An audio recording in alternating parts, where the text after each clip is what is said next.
ఏం పేరన్నా? మా పేరు వీరయ్య గౌడు. ఎక్కడ ఏ ఊరు? ఐజా. ఆ! ఎట్లా ఉంది రేవంత్ రెడ్డి గారి పరిపాలన? రేవంత్ రెడ్డిది ఏమో గాని మాకు కేసీఆర్‌ది ఇంకా కొన్ని తరతరాలున్నా కూడా మర్చిపోలేని ఆ! ఊహాగానాలతో సంతోషంతో ఉన్నాము. ఆ! అజెండా. మా అల్లంపూరు గద్వాల్ నియోజకవర్గంలో ఆ! అత్యధిక మెజార్టీతో బీఆర్ఎస్ ఉమ్మడి జిల్లాలో బీఆర్ఎస్ పార్టీ 2 ఎమ్మెల్యేలు గెలిచినారు. అయితే వాళ్ళ గద్వాల ఎమ్మెల్యే కృష్ణమోహన్ రెడ్డి గారు వాళ్ళ స్వార్థం కోసము వాళ్ళ జోబులు నింపుకోవడం కోసం వాళ్ళు అవతల పార్టీ కాంగ్రెస్ లేకపోయి ఇక్కడ జనాలను నట్టేట్ల ముంచి పోయినారు కాబట్టి మాకు చాలా బాధాకరంగా ఉంది. ఆయన ఇదే పార్టీలో ఉన్నా అంటుండే కదా! లేదు లేదు ఇప్పుడు లెటరే రాసిచ్చిండు. ఈ రోజు ఇదే పార్టీలో ఉన్నోడైతే ఈడ ఇంతమంది వేల లక్షల మందిలో ఒక బ్యానర్లో ఒక ఫోటో లేదు, ఇంతమందిలో ఒక ఊహాగానం లేదు, ఒక ఫోటో ఎవరు లేరు ఈడ. ఆ! ఇతర సీనియర్ నాయకుల ఆధ్వర్యంలో భారీ బహిరంగ సభ నడుస్తుంది కాబట్టి ఆ! చాలా సంతోషకరం. మాకు పార్టీ అధికారులు, పార్టీ లీడర్లు అందరు ఇక్కడ వచ్చినారని కూడా సంతోషము.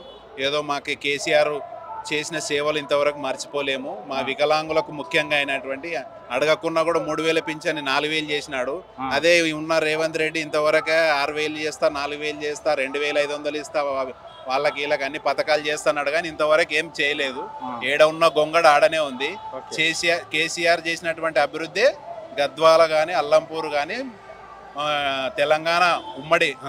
తెలంగాణ రాష్ట్రంలో మొత్తం కేసీఆర్ది అభివృద్ధి ఉంది కానీ ఈ నిరంతర కాంగ్రెస్ పార్టీ ఏం లేదు. అయిపోయింది, బూడిదైపోయింది. అంతే సార్. ఇంకేమన్నా ఇప్పుడు రేవంత్ రెడ్డి వచ్చాక 6 గ్యారెంటీలతో ఉచిత బస్సు, ఉచిత కరెంటు బిల్లు, ఉచిత గ్యాస్ సిలిండరు, రుణమాఫీ ఇవన్నీ ఇచ్చిండు కదా. ఒకటి సార్, ఈ కాంగ్రెస్ ప్రభుత్వంలో ఒకటే వచ్చింది మాకు. ఉదాహరణకి ఎందుకంటే అది ఉచిత కరెంట్ ఒకటే వచ్చింది, మిగతావి ఏవి రాలేదు. ఒకటి అది 2 లక్షల రుణమాఫీ అన్నాడు కానీ మాకు ఇంతవరకు 2 లక్షలు రాలేదు, 2 రూపాయలు రాలేదు. ఇంకా దానికోసం కూడా మేము కొట్లాడి ఆ బ్యాంకుల చుట్టూ అక్కడ ఇక్కడ ఆఫీసర్లు అది ఇది అని అంటే కానీ మాకు పట్టించుకున్న పోయారు, నాదుడే లేదు. అలాగే ఇప్పుడు యూరియా కోసం కూడా మేము కూడా రైతులమే సార్. మా లాంటి వాళ్ళకు కూడా అడగలేక ఇంకా చేన్లు బీడ్లు పెట్టుకొని ఊకున్నాం సార్.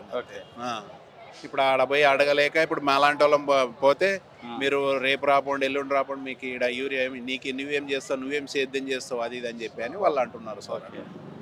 అట్లా కూడా అవమానిస్తున్నారు సార్. ఓకే.